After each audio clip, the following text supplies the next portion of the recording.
राम मंदिर के परिसर में आज होगा रामलला की मूर्ति का प्रवेश। फूलों से सजे ट्रक में लाया जा रहा है। 18 जनवरी को गर्भगृह में अपने आसन पर पहुंचेगी प्रतिमा। रामलला की प्रतिमा का वजन 150 से 200 किलो है। 5 साल के बालक के रूप में है भगवान राम।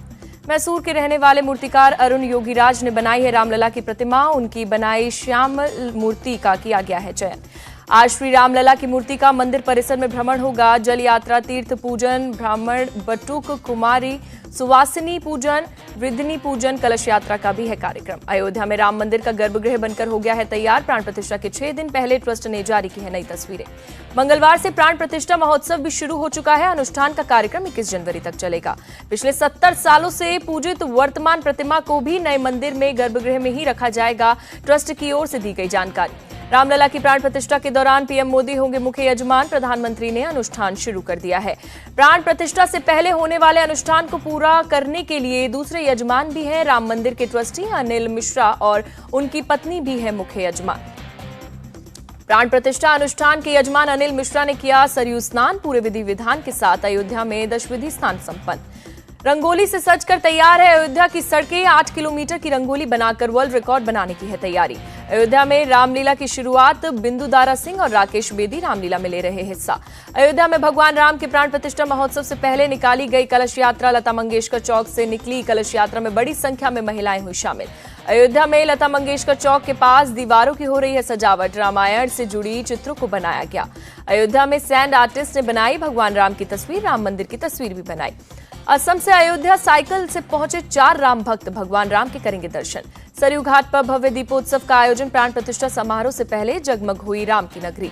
18 से 21 जनवरी तक दिल्ली में रामायण मेले का होगा आयोजन। देश विदेश के कलाकार शामिल होंगे। निर्मोही अखाड़े को लेकर मिला राम मंदिर के उद्घाटन का न्योता। सभी 13 महंतों को मिला आमंत्रण। कर्नाटक के बीजेपी विधायक अभय पाटिल का बड़ा ऐलान। बांटेंगे 4 लाख मोतीचूर के लड्डू। राम मंदिर से रामराज तक वेब सीरीज लॉन्च। प्रोग्राम में वीएचपी नेता आलोक कुमार, मनोज तिवारी और मालिनी अवस्थी रही मौजूद।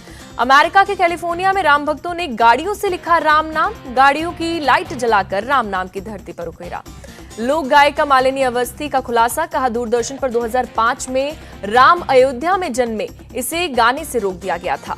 रामलला के पोशाक अर्पण कार्यक्रम में सीएम योगी शामिल। कहा राम के नाम से भागने वाला मारीच पशुओं की तरह मारा गया। सीएम योगी ने कहा भारत में राम के बिना कोई काम संभव नहीं। अयोध्या में अब गोली नहीं, लड्डू के गोले मिलेंगे। गृहमंत्री अमित शाह ने कहा बीजेपी हमेशा भगवान राम के आदर्शों पर चली। पार्टी की विचारधारा के मूल है राम। बीजेपी लोकसभा क्लस्टर्स प्रभारी बैठक में बोले गृहमंत्री अमित शाह, कोई भी माहौल खराब करने की कोशिश करे तो माहौल खराब ना होने दे बीजेपी कार्यकर्ता। 22 जनवरी को बंगाल में सद्भावना रैली निकालेगी सीएम ममता बनर्जी। रैली में सभी धर्मों के लोग होंगे शामिल। राहुल गांधी ने 22 जनवरी के कार्यक्रम को बताया राजनीतिक। कहा हम सभी धर्मों के साथ। राहुल के बयान पर बीजेपी का पलटवार। राजीव चंद्रशेखर बोले ये आस्था का सवाल, कांग्रेस जाए या नहीं हम सभी जाएंगे। राहुल गांधी पर भड़के आचार्य सत्येंद्र दास। कहा ये राजनीति नहीं धर्मनीति है। राम के लिए सभी के मन में आदर का भाव। बीजेपी और आरएसएस कर रही है राजनीति, शरद पवार का निशाना। शरद पवार ने कहा जब राजीव गांधी पीएम थे तब हुआ था राम मंदिर का शिलान्यास। पीएम मोदी के दक्षिण भारत दौरे का आज दूसरा दिन 4000 करोड़ की परियोजना का करेंगे उद्घाटन। पीएम मोदी ने आज सुबह गुरुवायूर मंदिर में विधिवत पूजा की। त्रिपुरार श्री रामास्वामी मंदिर में भी आज करेंगे पूजा। पीएम मोदी परंपरागत धोती और अंगरखा में आए नजर। नंगे पैर गुरुवायूर मंदिर की परिक्रमा भी करते नजर आए। पीएम मोदी ने मंगलवार को केरल के एर्नाकुलम में किया रोड शो। समर्थकों ने की फूलों की बारिश। आंध्र प्रदेश में बोले पीएम मोदी, आज पूरा देश राममय, राम राज्य में जनता ही राजा। पीएम मोदी ने राम राज्य का मतलब समझाया। कहा जहां सबकी बात सुनी जाए, कमजोर की हो सुरक्षा और कर्तव्य हो सर्वोपरि। पीएम मोदी ने विपक्ष पर भी साधा निशाना। कहा भ्रष्टाचारियों के खिलाफ कार्रवाई हमारी सरकार की प्राथमिकता। पीएम मोदी ने आंध्र के वीरभद्र मंदिर में की पूजा। श्री राम जय राम भजन गाते हुए नजर आए। दिल्ली में आम आदमी पार्टी का सुंदरकांड का पाठ। रोहिणी में सीएम केजरीवाल ने पत्नी के साथ की हनुमान जी की पूजा। दिल्ली की सुख शांति के लिए सुंदरकांड पाठ का आयोजन। सीएम केजरीवाल का बयान। चिराग दिल्ली में सुंदरकांड पाठ का आयोजन। मंत्री सौरभ भारद्वाज हुए शामिल। आम आदमी पार्टी के सुंदरकांड पर असदुद्दीन ओवैसी का निशाना। एआईएमआईएम चीफ ने केजरीवाल को बताया आरएसएस का छोटा रिचार्ज। ओवैसी के छोटा रिचार्ज वाले बयान पर बोले सौरभ भारद्वाज, कहा भगवान हनुमान उन्हें भी दे आशीर्वाद। मीनाक्षी लेखी ने सीएम केजरीवाल को बताया गिरगिट, कहा पूरा विश्व राममय इसलिए कर रहे सुंदरकांड का पाठ। आज इंडिया टीवी संवाद कार्यक्रम में जुटेंगे सभी राजनीतिक पार्टियों के दिग्गज। लखनऊ से दिन भर देखिए लोकसभा चुनाव पर सबसे बड़ा शो। यूपी में सीटों के बंटवारे को लेकर आज दिल्ली में होगी समाजवादी पार्टी और कांग्रेस के नेताओं के बीच बैठक। कांग्रेस की सीट शेयरिंग कमेटी के साथ होगा मंथन। इंडिया गठबंधन में सभी दलों को जोड़ने की कोशिश कर रही है सपा। बाराबंकी में बोले अखिलेश यादव। मायावती के गिरगिट वाले बयान पर अखिलेश यादव ने ली चुटकी, कहा हम उन्हें पीएम बनाना चाहते थे, हो सकता है मायावती ने दबाव में दिया हो बयान। भारत जोड़ो न्याय यात्रा विचारधारा की लड़ाई, राहुल बोले 2024 में इंडिया गठबंधन की होगी जीत। नागालैंड के खुजामा में नागा हो डेलीगेशन से मिले राहुल गांधी, कई मुद्दों पर हुई चर्चा। उद्धव ठाकरे ने इंडी गठबंधन के लोगों को बताया देशभक्त, विपक्षी नेताओं को जानबूझकर किया जा रहा परेशान। दिल्ली में बीजेपी लोकसभा क्लस्टर्स प्रभारियों की बैठक। गृह मंत्री अमित शाह ने कहा जिस चुनाव में चुनौती ना दिखे वो ज्यादा खतरनाक। बूथ स्तर पर पार्टी को मजबूत करने पर बड़ी रणनीति। मीटिंग देश भर के 300 कार्यकर्ता हुए शामिल। शिंदे गुट के हाईकोर्ट जाने पर भड़के उद्धव ठाकरे, महाराष्ट्र सरकार को बताया असंवैधानिक, कहा ये लड़ाई संविधान बचाने की। आंध्र प्रदेश में कांग्रेस का बड़ा सियासी दाव, वाईएस शर्मिला रेड्डी को बनाया प्रदेश अध्यक्ष। घर वापसी के बाद दारा सिंह चौहान को बीजेपी का तोहफा, विधान परिषद उपचुनाव के लिए बनाया उम्मीदवार। राजस्थान में कांग्रेस ने नेता प्रतिपक्ष का किया ऐलान, विधायक टीकाराम जूली को दी गई जिम्मेदारी। चंडीगढ़ मेयर चुनाव पर बोले राघव चड्ढा, इंडी गठबंधन की होगी जीत। राघव चड्ढा के बयान पर भड़के पंजाब कांग्रेस अध्यक्ष, कहा पंजाब में आम आदमी पार्टी अब तक क्यों नहीं कर सकी समझौता। सीट शेयरिंग को लेकर जेडीयू एमएलसी खालिद अनवर का हमला, कहा कांग्रेस के चलते फंसा हुआ है मामला। छत्तीसगढ़ के कांग्रेस नेता टीएस सिंहदेव का भारत जोड़ो न्याय यात्रा पर बयान, कहा न्याय की व्यवस्था स्थापित करना यात्रा का उद्देश्य। केंद्रीय गृह और सहकारिता मंत्री अमित शाह आज करेंगे सीआरसीएस की बिल्डिंग का उद्घाटन। डीप फेक पर लगाम कसेगी सरकार, 7 दिन में जारी होंगे नए आईटी नियम। केंद्रीय मंत्री राजीव चंद्रशेखर ने दी जानकारी। आने वाले 10 साल में 10 लाख स्टार्टअप होंगे, नेशनल स्टार्टअप डे पर बोले Rajeev Chandrasekhar. World economic forum में बोले केंद्रीय मंत्री हरदीप पुरी, तेजी से बढ़ रही है अर्थव्यवस्था, 20 साल बाद विकसित भारत बनेगा देश। हरित हाइड्रोजन शून्य कार्बन भविष्य की ओर अंतिम कदम, वर्ल्ड इकोनॉमिक फोरम में अडानी ग्रुप के चेयरमैन गौतम अडानी का बयान। विदेश मंत्री डॉक्टर एस जयशंकर ने ईरान के राष्ट्रपति से की मुलाकात, दोनों के बीच कई द्विपक्षीय मुद्दों पर हुई बातचीत। उद्धव गुट के नेता रविंद्र वायकर को मनी लॉन्ड्रिंग मामले में ईडी ने भेजा समन, आज पूछताछ के लिए बुलाया। ईडी की कार्रवाई के खिलाफ आज जेएमएम का प्रदर्शन, आज झारखंड के साहिबगंज को बंद करने का ऐलान। ओडिशा के पुरी में आज श्री जगन्नाथ मंदिर की परिक्रमा परियोजना लोकार्पण समारोह, सीएम नवीन पटनायक करेंगे उद्घाटन। पुरी में सैंड आर्टिस्ट ने श्री जगन्नाथ मंदिर का बनाया चित्र, श्री मंदिर परिक्रमा प्रकल्प का उद्घाटन आज होगा।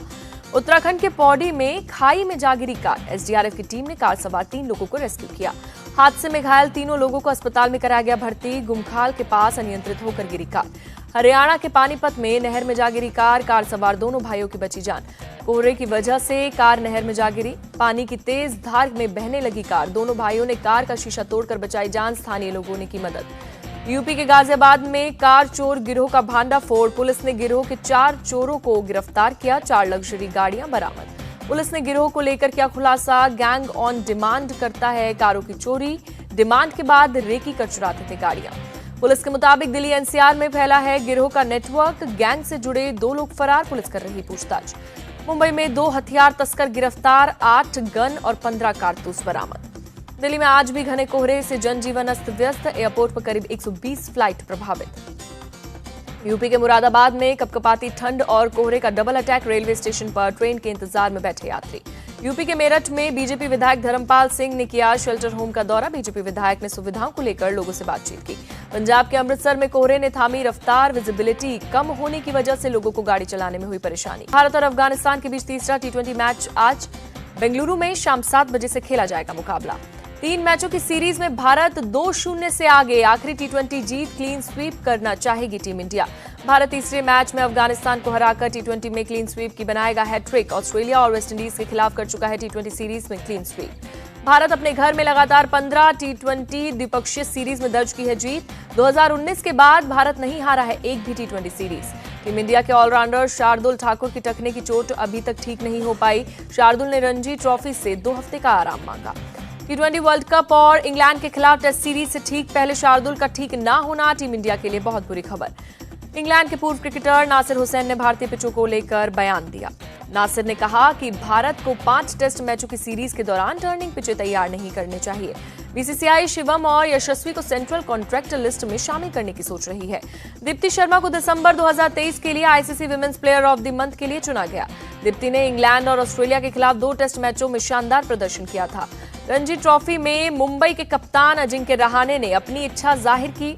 रणजी ट्रॉफी के दूसरे राउंड के खत्म होने के बाद रहाणे ने कहा कि मेरा टारगेट मुंबई को रणजी ट्रॉफी और भारत के लिए 100 टेस्ट मैच खेलने पर है। ऑस्ट्रेलियाई कप्तान पैट कमिंस के लिए साल 2023 बेहद यादगार रहा। आईसीसी ने कमिंस को दिसंबर 2023 के लिए ICC men's player of the month चुना। ऑस्ट्रेलिया वेस्टइंडीज ने 2 मैचों की टेस्ट सीरीज के पहले टेस्ट के लिए प्लेइंग 11 का किया ऐलान। ऑस्ट्रेलिया वेस्टइंडीज के बीच सीरीज का पहला टेस्ट एडिलेड में 17 जनवरी को खेला जाएगा। वेस्टइंडीज के पूर्व कप्तान ब्रायन लारा युवा खिलाड़ियों के भविष्य को लेकर काफी परेशान। भारतीय टेनिस खिलाड़ी सुमित नागल ने बड़ा उलटफेर किया। सुमित ने ऑस्ट्रेलियन ओपन में मेंस सिंगल के दूसरे राउंड में जगह बनाई। सुमित ने 27वीं रैंकिंग वाले अलेक्जेंडर बब्लिक को हराया। नागल ने ये मैच सीधे सेटों में 6-4, 6-2, 7-6 से जीता।